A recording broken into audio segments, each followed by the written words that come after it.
this is an iHeart podcast. All right, thanks, Scott Shannon. Hour 2, Sean Hannity Show. Here's our toll-free telephone number. If you want to be a part of the program, it's 800-941-SEAN. If you want to join us, obviously the government shutdown is now front and center. The big lie has been exposed, and that is the Democrats, oh, no, we don't want to fund health care for illegal immigrants. They've all been lying. They know they've been lying. We've gone over it exhaustively on the program. The fact that the leaders in name only, Chucky Schumer in the House and Chucky Schumer in the Senate, Hakeem Jeffries in the House, are so beholden to the radical left of their party. They are afraid, scared to death to ever take them on and do the right thing or stand by their very publicly stated positions in the case of Schumer that's gone on for decades. So the Schumer shutdown continues. I can't think of any person better to talk about this and much more is our friend Louisiana Senator John Kennedy. By the way, he has a new book out next week. This book is hilarious. You're going to love this book. He's probably one of the funniest guys I've ever met. And it's How to Test Negative for Stupid. You know, always be yourself unless you suck. I say this gently. This is why the aliens won't talk to us.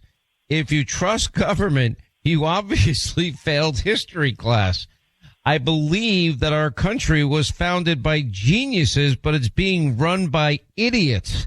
Always follow your heart, but take your brain with you. And I'm going to go through some more in a minute. But our friend, Senator John Kennedy, is with us. Senator, how are you, my friend? I'm well, Sean. Thanks for mentioning my book. It'll be out Tuesday.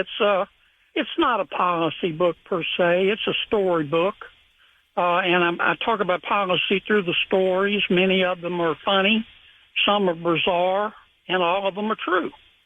And that's the best part. Look, the melodrama continues on the shutdown. I think it was Mama Gump who said, stupid is as stupid does. This is also pointless. We the Republicans, have asked to extend the status quo, the current budget, for 7 more weeks so we can continue to talk about a permanent one. No strings attached, no conditions, just give us 7 more weeks to continue to negotiate. And it's called a CR, and that is you fund the government at current levels. And Democrats, for years have always pushed that, and tried to blame Republicans. And now they're demanding $1.5 trillion, including monies for health care for illegals, for a 7-week extension. In return for them agreeing to our request that we just extend the status quo for 7 weeks, they are demanding that we agree to make the federal government $1.5 trillion bigger. Give them $1.5 trillion. Now, I'm not going to vote for that. My mother didn't raise a fool, and if she did, it was one of my brothers. There's no way. And if they cut it in half, I wouldn't vote for that. They're just not serious, and we're going to sit here until they come to their senses. I don't want it. But in the meantime, President Trump and Russ Vought are just going to continue to reduce the size of government.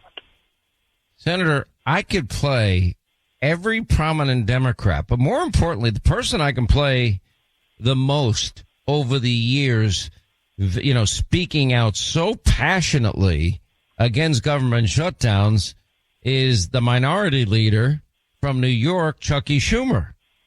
And I think there's a very logical reason why Chuck Schumer has turned on a dime.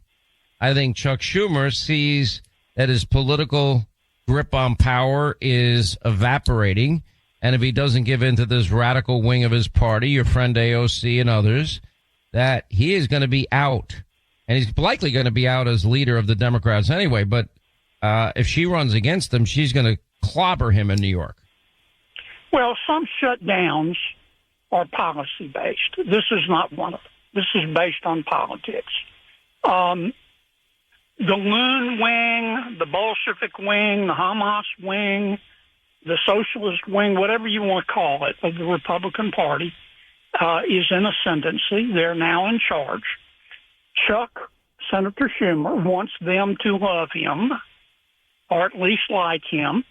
They don't, and they never will. And the person really in charge is Congresswoman Ocasio-Cortez. She's about to elect a socialist mayor of New York. Mr. Mamdani is going to win that race.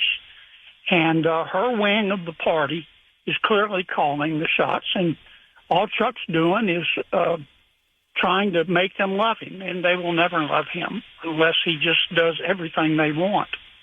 Well, you know, it's kind of, you know, I love having you on both radio and TV because, and I don't know if you plan out a lot of the comments that you make, but you have this folksy Louisiana down home way of just kind of laying people out with simple, basic, fundamental truth. And as Ben Franklin once said, the sting in any rebuke is the truth. And you seem to get under the skin pretty well, but you expose the truth. And that's a big part of your book. I mean, I if you trust government, you failed history class. I love it. I believe our country was founded by geniuses, but it's being run by idiots. I mean, you put all of this in a book, and it's not fiction. This is real life. Explain the daily experiences that you have there. The book is called How to Test Negative for Stupid. It shows that candor is a mighty weapon. I do say what I think. That's my right as an American. I don't get nearly enough credit, Sean, for the things I don't say. I do bite my tongue sometimes.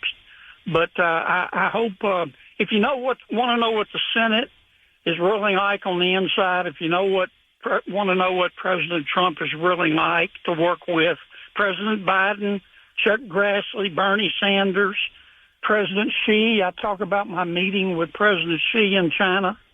I hope you'll take a look at the book, How to Test Negative for Stupid. It comes out Tuesday. Hopefully we'll be out of the shutdown then, but I'm not going to give in. I don't care what the others do. I'm just like a Missouri mule on this. I'm sitting my butt down in the mud, and I'm not budging. And if the Democrats want to come to their senses, they can. If they don't, then I'm happy as a clam at high tide. They can just keep this thing shut down. Let me talk a little bit. I've never asked you this question, and I find you fascinating because you come on the program, and I asked you one time. I said, is this all extemporaneous, or do you think these things out ahead of time, like comments that you make and comments now that you put in your book, How to Test Negative for Stupid? And by the way, it's on Amazon.com, Hannity.com as of Tuesday, in bookstores all around the country. Does this come out in the moment? Is this extemporaneous, or do you spend a lot of time thinking about it?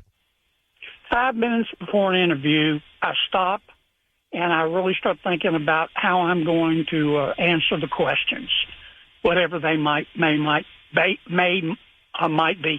Look, I wrote this book at my dining room table with a handheld dictaphone and a blue pen, and this is the way I talk in public and the way I talk in private. This is the way I think. Writing is painful for me, but God blessed me with a good memory. And when I read a clever turn of phrase, I will remember it. I don't know why. That's just the way the good Lord made me. And I don't have a joke writer. I don't have anybody who writes my speeches, so I can't blame this stuff on anybody else. It is what it is. I'd want all the credit in the world. I wish my brain worked like yours. I love it. Well, not everybody agrees with you, Sean. A guy wrote the other day on the social media. He said, Kennedy, I hate you. You remind me of my second wife. I thought that was... Let me go over a couple of more of your sayings here. You said, always follow your heart, but take your brain with you. I'm not going to bubble wrap it. The water in Washington, D.C. won't clear up until you get the pigs out of the creek. I have the right to remain silent, but not the ability.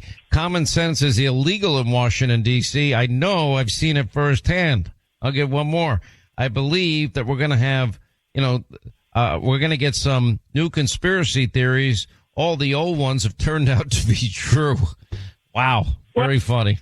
I'll tell you a 15-second story. I almost got sent to reform school one time. I was asked about to compare Schumer and McConnell.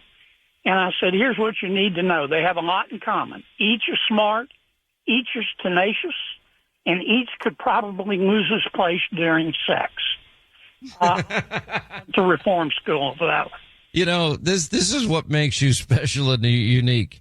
Usually in the upper chamber, most senators don't have the courage to speak their mind. I do have a question, though. Sure. When you talk to your Democratic colleagues, what are those conversations like? I mean, are there some that you get along with, some that you have fun with, some that you go out to dinner with, some that you argue with? I mean, what are those relationships like? I get along with all of them. Probably maybe a third of them wear their politics on the sleeve. In other words, they're just self-righteous. They know they're right, and they're angry to varying degrees if you don't agree with them. Another group, they're willing to listen. And then you've got another group that say they're willing to listen, but they're going to do what they're told. And right now, what they're told to do is being dictated by the socialist wing of the party. They're scared. They really are. You sense they're scared. Quick break, right back. More with our favorite senator from Louisiana, John Kennedy, is with us. All right, we continue. Senator John Kennedy of the great state of Louisiana. He has a new book out. It's called How to Test Negative for Stupid. Anyway, it's on Hannity.com, Amazon.com. It'll be in bookstores all around the country on Tuesday. You want to get a copy. It's a great book. It's funny. You're going to laugh, and you're going to ask yourself, why didn't I think of that? Well, do Democrats realize this is going very badly for them, that there's a backlash against this Schumer shutdown? Oh, they do know. But as long as their base is satisfied for the moment, and by the base, I mean the socialist wing of the party, they feel like they can take the pain. To hell with the country and the American people. I'm sorry. That's what this is all about. It's not about policy. And they're going to destroy, I believe in a two-party system. They're going to destroy the Democratic Party if someone doesn't stand up to these folks and say, all of you people on the left who took a hard left and kept driving, you folks are crazy as a bedbug. And we're not going to follow you anymore. The only one that seems to be willing to do that is John Fetterman. And a poll came out today that shows Democrats in Pennsylvania don't like him. Like 60% are against him. Yeah, but if you look at Fetterman's poll numbers overall with all the voters, he's got a 6% approval rating. Yeah, you're right. You're right. Yeah, but Democrats, they seem to be embracing crazy. I mean, look at Zoran Kami, Marxist Mamdani. It looks like he's going to win. I mean, did you ever think that we would elect a mayor of New York City, which has the largest Jewish population in the United States, one of the largest in the world, who does not like Jewish people? He sided with Hamas. And the global intifada, wouldn't condemn it forever. Yeah, I mean, I'm like, gosh, what has happened to our country? What's happened in New York City? But it's true, and that's what's driving this train, Sean. Well, I got to tell you, it's been a pleasure to get to know you. The book is phenomenal. I'm telling you, you're going to laugh. You're going to wish you thought of everything that he wrote in this book. It's called How to Test Negative for Stupid. We have a link on Hannity.com. It's on Amazon.com. As of Tuesday, it's going to be in bookstores all around the country. The one and only Senator John Kennedy from the great state of Louisiana. Senator, we appreciate you. Thanks for fighting the good fight every day, and good luck with the book. We appreciate your time. Thank you, Sean. Thanks so much. Let's be real. Life happens. Kids spill. Pets shed. And accidents are inevitable. Find a sofa that can keep up at washablesofas.com. Starting at just $699, our sofas are fully machine washable inside and out, so you can say goodbye to stains and hello to worry-free living. Made with liquid and stain-resistant fabrics, they're kid-proof, pet-friendly, and built for everyday life. Plus, changeable fabric covers let you refresh your sofa whenever you want. Need flexibility? Our modular design lets you rearrange your sofa anytime to fit your space, whether it's a growing family room or a cozy apartment. Plus, they're earth-friendly and trusted by over 200,000 happy customers. It's time to upgrade to a stress-free, mess-proof sofa. Visit WashableSofas.com today and save. That's WashableSofas.com. Offers are subject to change, and certain restrictions may apply. I-25 now till the top of the hour, 800-941-SEAN if you want to be a part of the program. You know, thanks to your generosity and your caring, the Tunnel to Towers Foundation, you can partner with us and them, and you can honor the courage, the sacrifices of our nation's greatest heroes.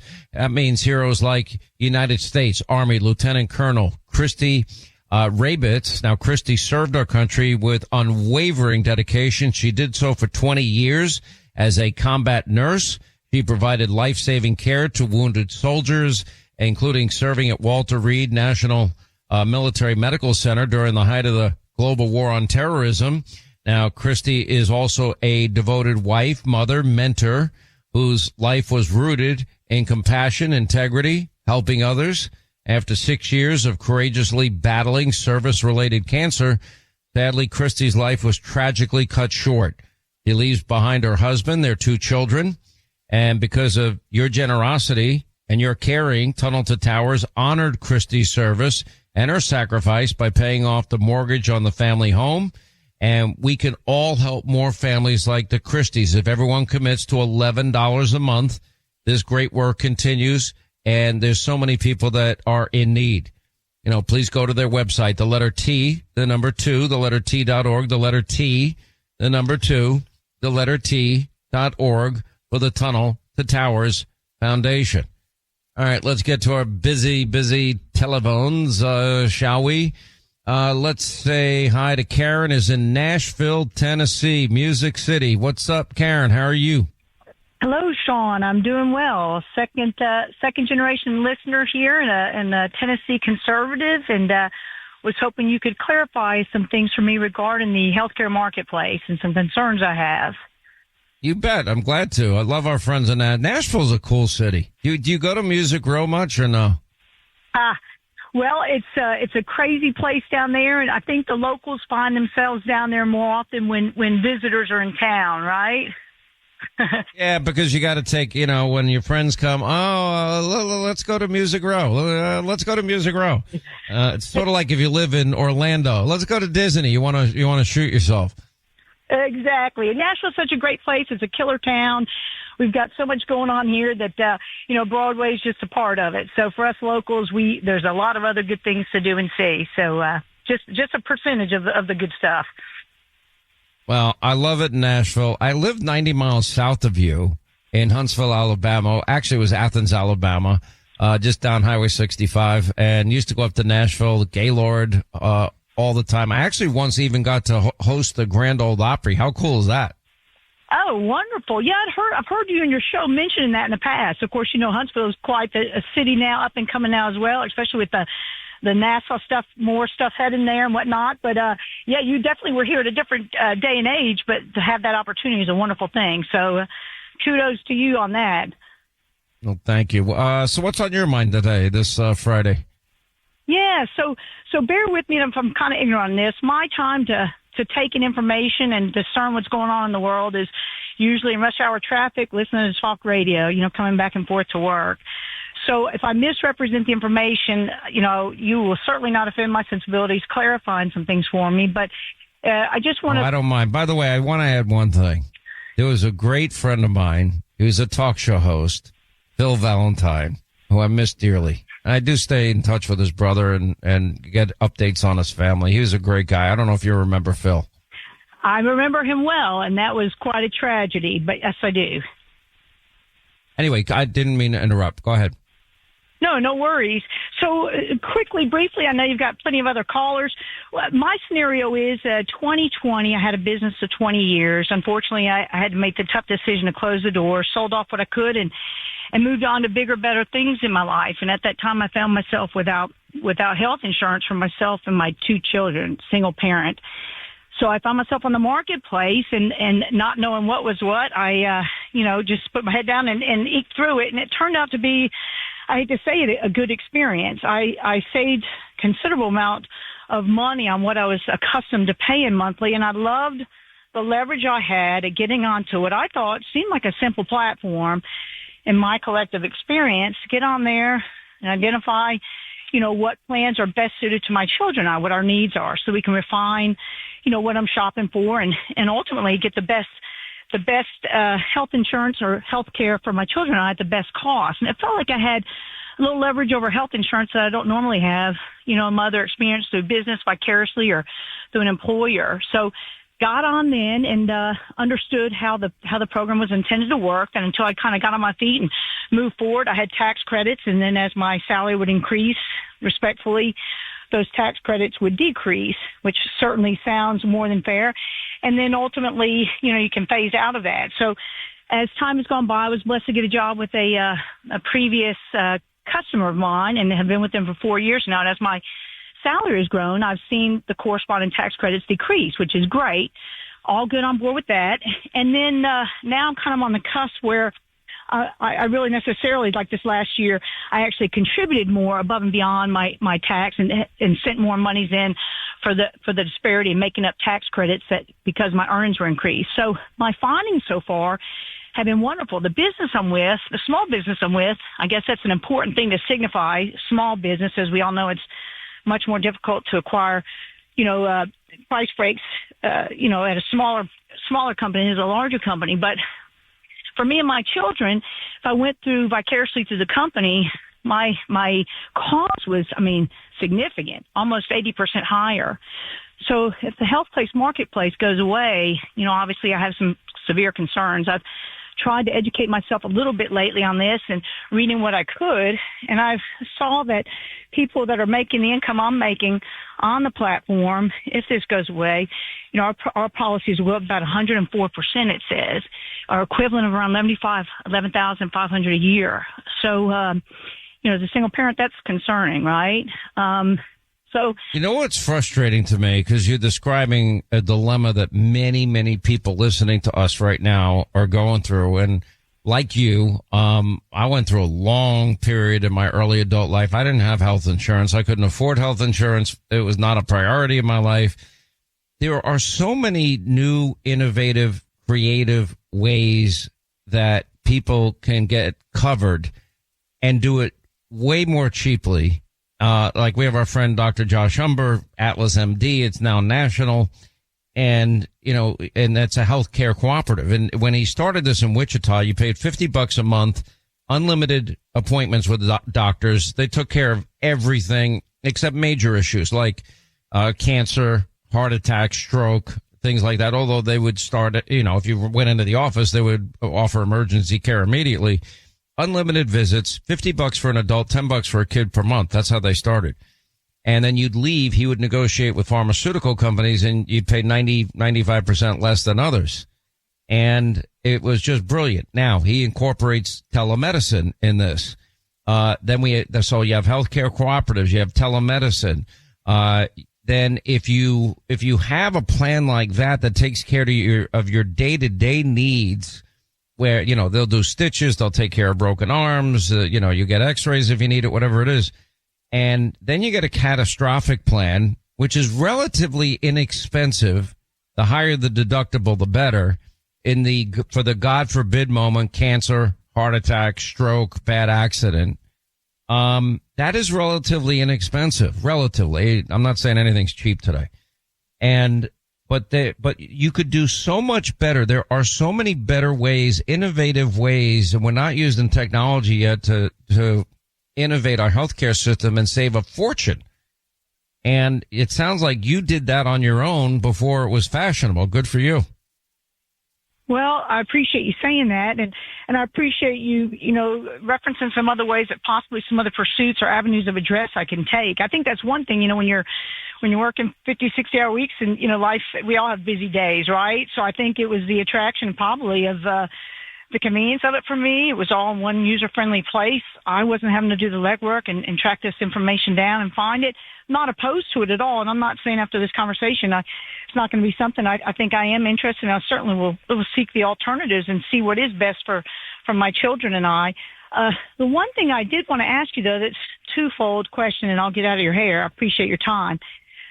When I do have an opportunity to watch the news or whatnot, I see my fellow Republicans are, kind of packaging this as it's all, all is encompassed by the use of undocumented illegals using as a conduit to health insurance or health care rather.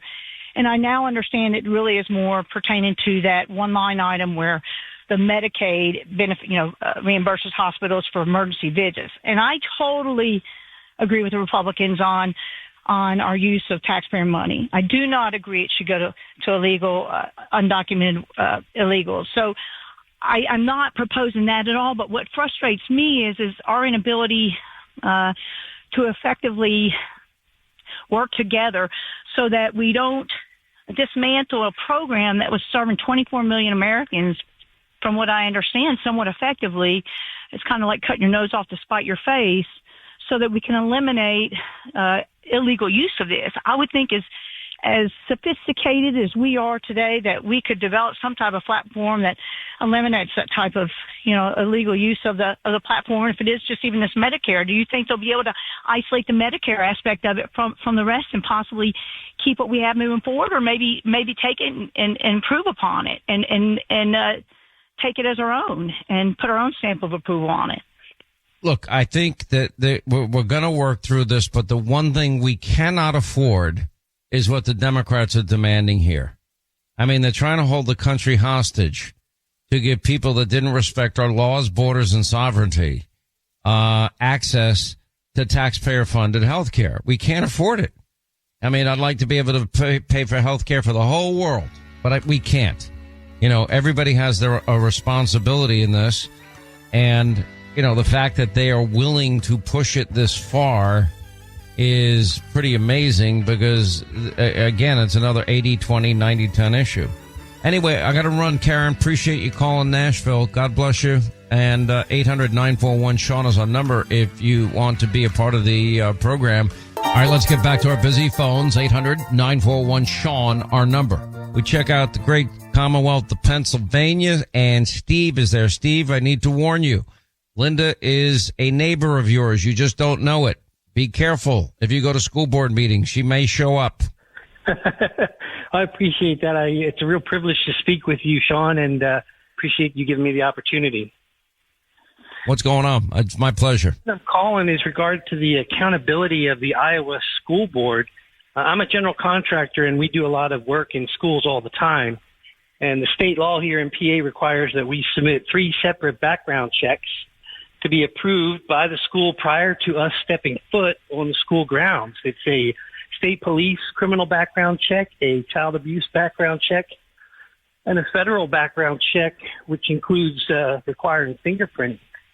So not only for us contractors, but any subcontractor we hire, any volunteers that show up to the school, or even the applications that are sent to the school, they all must submit these clearances. And I don't know what the laws are in Iowa, but I can't believe that the board would have a person for such a prestigious position would hire a person without doing their due diligence. I mean, do you think this is just gross incompetence or willful negligence? I probably a combination. I mean, it's unbelievable to me, and, this person even forged their credentials. The idea that this person had this background and they didn't catch it, it's unforgivable to me. Somebody's got to be held accountable for this. It's really unreal. I don't know why they're not looking at, I don't know if they can bring charges against the school board or why they would keep their positions as well. I mean, we're talking about the safety of our kids. We, as parents, we put our trust in these individuals to do their job and protect our children. And, some of these school districts, you just can't count on them to do that, to put the interest of your child ahead of their own.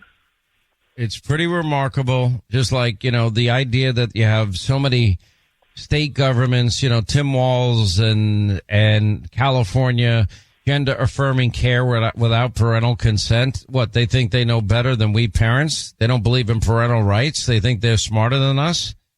It's so frustrating.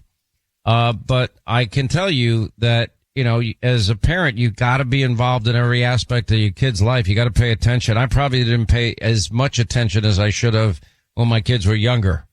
And, but thankfully, they turned out okay. All right, my friend, appreciate you. 800-941-SEAN. Have a great weekend. If you want to be a part of the program. This is an iHeart podcast.